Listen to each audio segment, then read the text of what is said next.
On sait très bien que notre pays, la RDC, est aujourd'hui un pays en agonie, un grand malade dans un état comateux. La réalité est que le Congo n'a pas d'armée. 6 mois plus tard, est-ce que vous maintenez ce diagnostic? Mais c'est la réalité que nous vivons et nous le sentons de l'intérieur quand nous sommes au Congo. Notre pays est un pays qui souffre. Et tous les signaux sont au rouge, surtout pour la vie sociale. Le peuple congolais est dans une situation où il ne sait plus vers quel sens se tourner. L'économie tourne difficilement et quand je vois mon peuple à Kinshasa et à l'intérieur du pays où je vais en visite souvent, je me demande mais qu'est-ce que ce peuple a fait pour mériter une telle souffrance? Et ce qui avait été affirmé il y a 6 mois, mais je le maintiens avec la seule différence que les choses ne s'améliorent pas. C'est un pays en faillite, à beaucoup de points de vue. Sur beaucoup de points, oui. Sur beaucoup de plans. On se souvient que suite à ces propos, vous avez eu des démêlés avec la justice congolaise fin avril. Le procureur général près la Cour de cassation avait demandé à un procureur de Kinshasa d'ouvrir un dossier judiciaire à votre encontre pour des propos séditieux. C'est sans doute en référence à peut-être ces déclarations ou d'autres du même acabit. Le clergé de Kinshasa avait affirmé que c'était honteux. Vous aviez ensuite rencontré le 16 mai le président de la République, Félix Tshisekedi. Aujourd'hui, est-ce que ces poursuites judiciaires sont toujours en cours ou est-ce que le malentendu est derrière vous? Mais je ne saurais pas répondre au nom de la justice, mais de mon point de vue, j'ai lu ce document qui a circulé sur le réseau, comme tout le monde. Mais je n'avais jamais reçu une convocation depuis la sortie de ces documents pour me demander d'aller me justifier devant qui que ce soit. Je sais seulement que quelque temps après que ces documents aient été publiés sur le réseau, j'avais demandé et obtenu de rencontrer le chef de l'État parce que ça faisait beaucoup de bruit autour de cette publication. Et il m'a reçu, nous avons parlé avec lui pendant presque 2 heures. Et là, je le remercie pour ça. Et cette rencontre avait permis de clarifier beaucoup de choses. Comme je l'ai dit, à la sortie de cette rencontre, il y avait beaucoup de choses qui relevaient de malentendus. Moi, je crois que s'il y avait meilleure communication, peut-être il y a beaucoup de choses qui auraient été clarifiées. Ça, c'est de mon point de vue. Depuis lors, on n'a plus jamais entendu de ce dossier du procureur. Mais est-ce que du côté de la justice, ils ont éteint le dossier?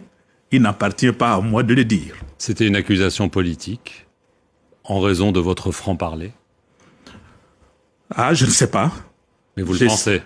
Je sais seulement qu'il n'y a pas eu un contenu concret pour un dossier de cette nature. Ouais. Mais est-ce que, quand vous avez vu le président Tshisekedi, c'était donc le 16 mai à Kinshasa, vous lui avez parlé de cette armée inexistante, de la mauvaise gouvernance, de la gabegie? Est-ce qu'il vous a donné des réponses en vous disant « oui, je sais » ou ignore-t-il les réalités que vous décrivez? Non, je crois que sur beaucoup de plans, nos analyses, comme les analyses du chef de l'État, se rejoignent. Lui aussi s'est plaint de certaines choses, comme nous. Et naturellement, la question c'est quelles sont les énergies qu'on peut mettre ensemble pour endiguer tous ces aspects qui tirent notre pays vers le bas. Et c'est là justement de cette rencontre et d'autres rencontres qui ont suivi, il y a nécessité que le peuple congolais puisse se retrouver et de conjuguer leurs efforts pour relever les grands défis qui remettent en question leur existence commune. Alors, dans une interview au Figaro, le journal français, le président Tshisekedi vous avez reproché d'avoir dit que le Congo armait les miliciens Hutus du FDLR et faisant de vous le propagandiste du Rwanda. Qu'est-ce que vous répondez à cela? Ben bon, je n'ai pas de réponse à donner à ça. J'ai suivi aussi cette déclaration. Mais je crois que depuis notre dernier entretien avec le chef de l'État, cette question ne se pose plus. Alors, on a parlé du Rwanda. On voit que les tensions continuent de monter entre le président Tshisekedi, le président Kagame, les armées respectives. Est-ce que vous craignez une guerre ouverte entre la RDC et le Rwanda? Est-ce qu'on y va tout droit? Nous craignons pour la paix dans la sous-région. Parce que, comme vous le savez, je suis ici à Paris, c'est pour un congrès sur comment imaginer la paix pour le monde et particulièrement pour la sous-région.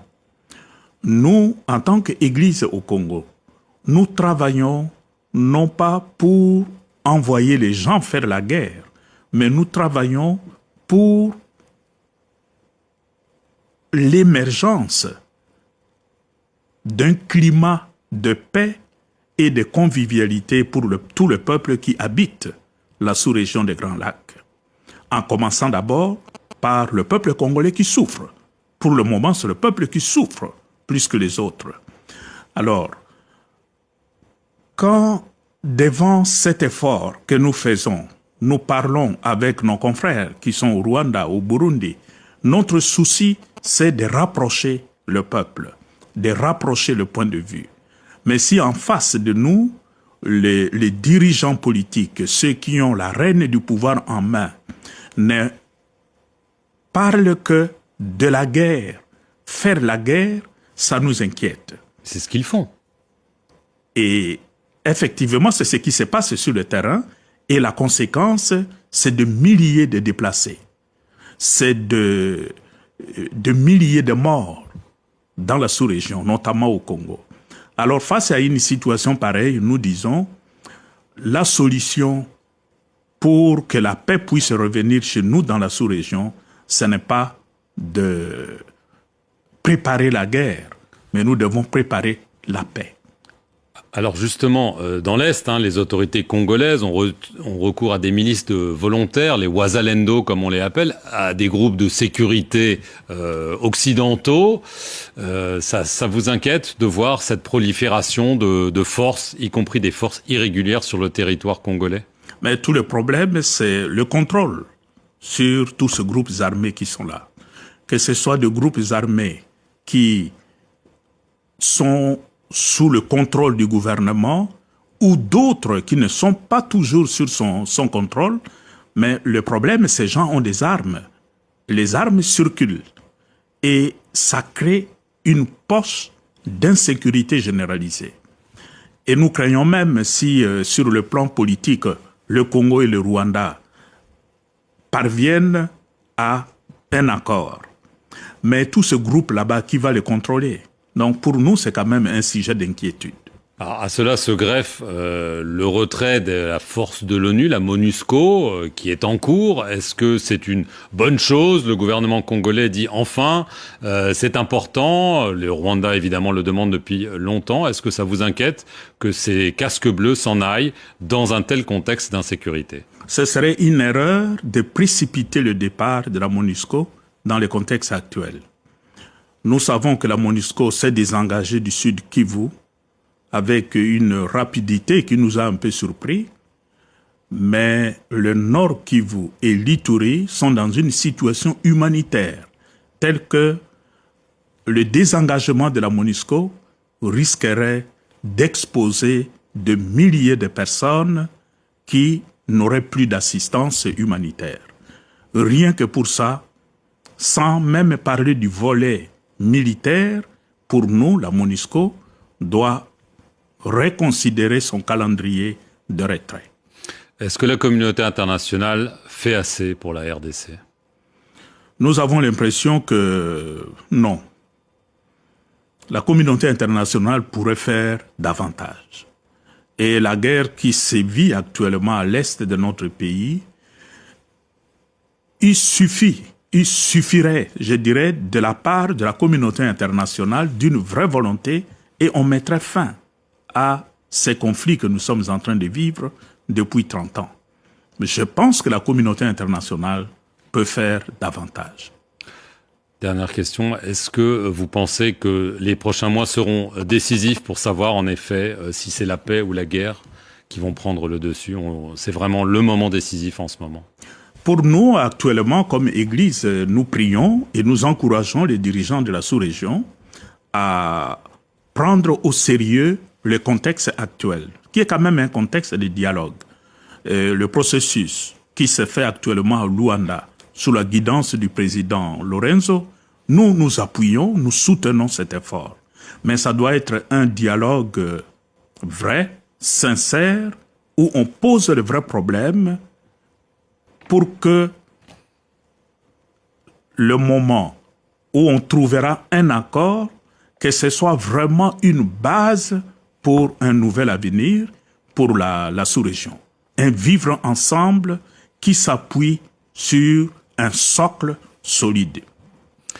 Merci beaucoup, Cardinal Fridolin Ambongo, d'être venu sur le plateau de France 24 répondre à nos questions. Et merci à vous d'avoir regardé cette émission sur nos antennes.